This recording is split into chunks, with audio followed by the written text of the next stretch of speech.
Alors, dans ce 10e chapitre, nous allons parler d'indentation et de commentaires. Donc les objectifs de ce chapitre sont de comprendre l'intérêt de l'indentation et de savoir comment bien indenter, et également de comprendre donc ce qu'est un commentaire, l'intérêt de bien commenter son code et d'apprendre à commenter.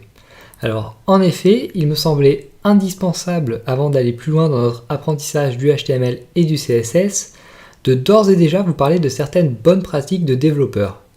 Car si vous faites l'effort de les respecter dès maintenant, vous verrez que ça deviendra très vite un automatisme et que votre code sera plus propre, plus professionnel et que vous vous y retrouverez beaucoup mieux. Donc n'oubliez pas que les bonnes pratiques sont là pour nous aider à coder plus proprement et plus lisiblement et donc pour nous faciliter la vie, pas le contraire.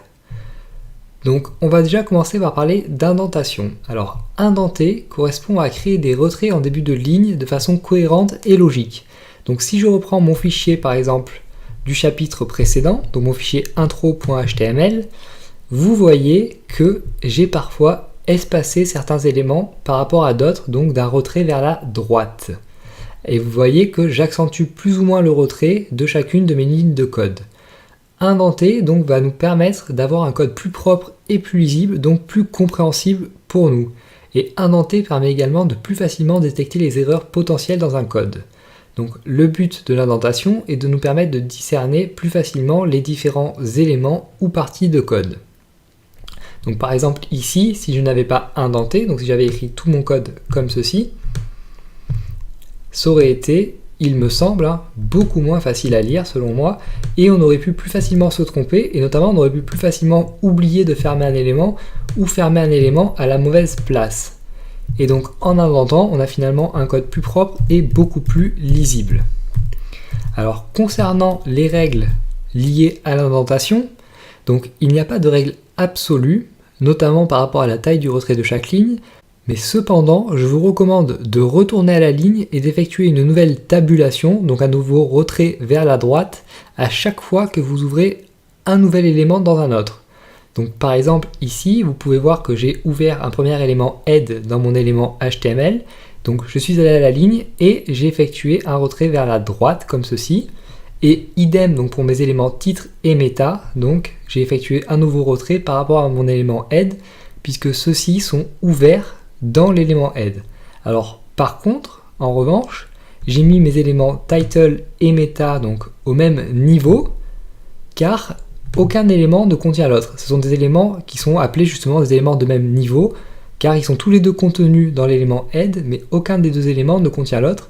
Et pareil donc pour mes éléments head et body, donc qui sont au même niveau par rapport à mon élément HTML, puisqu'ils sont tous les deux contenus dans l'élément HTML, mais aucun des deux éléments ne contient l'autre. C'est-à-dire que head est ouvert et fermé, et ensuite body est ouvert et fermé. Et donc pareil donc pour H1 et P qui sont de même niveau et qui sont tous les deux dans le body, et c'est pour cela que je les ai indentés, donc que j'ai effectué un retrait vers la droite pour mes deux éléments H1 et P par rapport à mon élément body, mais que ces deux éléments sont au même niveau l'un par rapport à l'autre. Donc voilà tout pour l'indentation. Donc je pense que c'est assez clair, donc je vous conseille encore une fois de retourner à la ligne et d'effectuer un retrait à chaque fois que vous ouvrez un élément dans un autre, tout simplement. Donc cela vous permettra une nouvelle fois d'avoir un code plus clair, donc j'insiste car c'est vraiment important selon moi, et car vous verrez que lorsque vous aurez des pages web assez longues, ça deviendra crucial véritablement d'avoir une certaine netteté, une certaine propreté pour vos pages. Alors parlons maintenant des commentaires en HTML. Donc les lignes de commentaires vont être des lignes de texte que l'on va écrire au milieu de notre code afin de donner des indications sur ce que fait le code en question. Donc les commentaires seront bien entendu invisibles pour vos visiteurs et ils ne servent donc qu'aux développeurs créant ou lisant le code. Donc les commentaires vont être très utiles dans deux situations. Tout d'abord dans le cas d'un gros ou d'un long projet afin de bien se rappeler soi-même pourquoi nous avons écrit tel ou tel code, ou encore pour se repérer dans le code. Et donc deuxième situation, si l'on souhaite distribuer son code ou si l'on travaille à plusieurs, cela fait beaucoup plus professionnel et permet aux autres développeurs de comprendre beaucoup plus facilement et rapidement le code si celui-ci est bien commenté. Donc les commentaires en HTML peuvent être soit monoligne, c'est-à-dire écrits sur une seule ligne, soit multiligne, c'est-à-dire écrits sur plusieurs lignes. Dans les deux cas, on va conserver la même syntaxe pour l'écriture des commentaires en HTML. Et donc cette syntaxe va être la suivante. Donc pour écrire un commentaire en HTML, on va commencer par un chevron ouvrant comme ceci, un point d'exclamation, donc comme ceci, 2 tirets, et ensuite on écrit donc notre commentaire, donc par exemple un commentaire, et on referme ensuite avec 2 tirets à nouveau et un chevron fermant. Donc il n'y a que le point d'exclamation au début qui est différent donc de la fermeture du commentaire. Et donc ici j'ai écrit un commentaire, donc monoligne dans ce cas-ci, et donc ce commentaire ne sera jamais lu, et on peut par exemple donc s'en servir pour donner une indication. Donc par exemple on pourrait écrire ci-dessous notre titre principal, et on peut également créer un deuxième commentaire multiligne cette fois-ci. Donc par exemple on va l'écrire ici, et on va écrire donc ci-dessous, virgule, on va à la ligne, donc pour créer un commentaire multiligne, un paragraphe. Alors, vous devez bien comprendre que les commentaires peuvent être écrits n'importe où dans votre code, c'est-à-dire dans l'élément body, mais également dans l'élément head si on le souhaite, donc comme ceci par exemple, un autre commentaire, donc pas besoin de retrait dans ce cas-là, hop, donc on va l'enlever, ou même à l'intérieur d'un élément, donc par exemple ici je peux très bien écrire un commentaire, et vous allez voir que si on enregistre la page et qu'on l'affiche, donc ce commentaire là ne sera pas non plus affiché. Donc on va tout simplement hop, prévisualiser la page dans Safari pour ma part. Vous voyez bien, donc on a le titre principal donc décrit, mais qu'on n'a pas le commentaire au milieu, donc comme je l'ai écrit dans le code ici, le titre un commentaire principal. Une nouvelle fois, car les commentaires ne sont pas visibles par vos visiteurs, tout simplement car ils ne sont pas interprétés par le navigateur. Alors il est possible que vous ne voyez pas forcément l'intérêt de commenter dès maintenant, tout simplement car nos pages HTML sont très simples. Cependant, je vous garantis que c'est souvent ce qui sépare un développeur moyen d'un bon développeur, car vous allez vite comprendre que lorsque vous allez avoir des projets d'importance et des projets assez complexes, commenter ne va plus être une option mais va être véritablement une obligation. Et donc faites l'effort d'intégrer cette bonne pratique dès à présent, car cela ne pourra vous être que bénéfique dans le futur. Et donc on va finir ce chapitre avec une petite mise en garde. Donc je suppose que vous vous rappelez lorsque je vous ai dit que vos commentaires n'étaient pas affichés aux yeux de vos visiteurs. Alors c'est vrai, mais faites bien attention car cela ne veut pas dire qu'il est impossible pour un visiteur de voir ce que vous avez écrit en commentaire.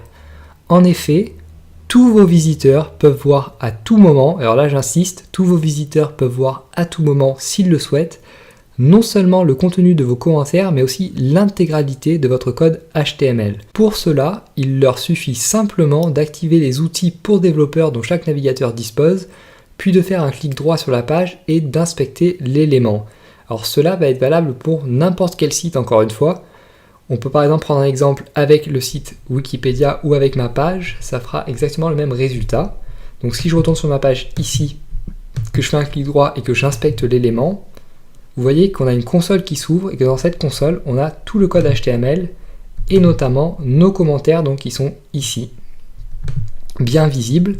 Et si on va sur le site Wikipédia par exemple, donc wikipedia.org je crois, on va pouvoir faire exactement la même chose car vous voyez ici, donc on a également tout le code HTML de notre page Wikipédia et donc cela encore une fois est valable pour tous les sites. C'est-à-dire que n'importe quel visiteur peut voir l'intégralité du code HTML à tout moment de n'importe quel site. Donc si je vous dis cela, c'est pour que vous fassiez bien attention à ne jamais mettre d'informations sensibles, notamment des mots de passe, dans vos commentaires, car encore une fois, s'ils ne sont pas affichés aux yeux de tous les visiteurs peuvent y avoir accès, donc en activant les outils pour développeurs de leur navigateur et en inspectant la page web. Donc une nouvelle fois, faites bien attention, n'écrivez pas d'informations sensibles dans vos commentaires. Donc voilà tout pour ce chapitre dans lequel nous avons donc appris l'intérêt de commenter et l'intérêt de bien indenter son code et donc dans lequel nous avons appris à indenter le code et à écrire des commentaires en HTML, donc des commentaires monolignes ou multilignes tout simplement. Et donc dans le prochain chapitre, nous nous pencherons plus en profondeur sur les éléments de type H et les éléments P, donc sur les titres et les paragraphes en HTML. Donc je vous dis à bientôt pour un prochain chapitre.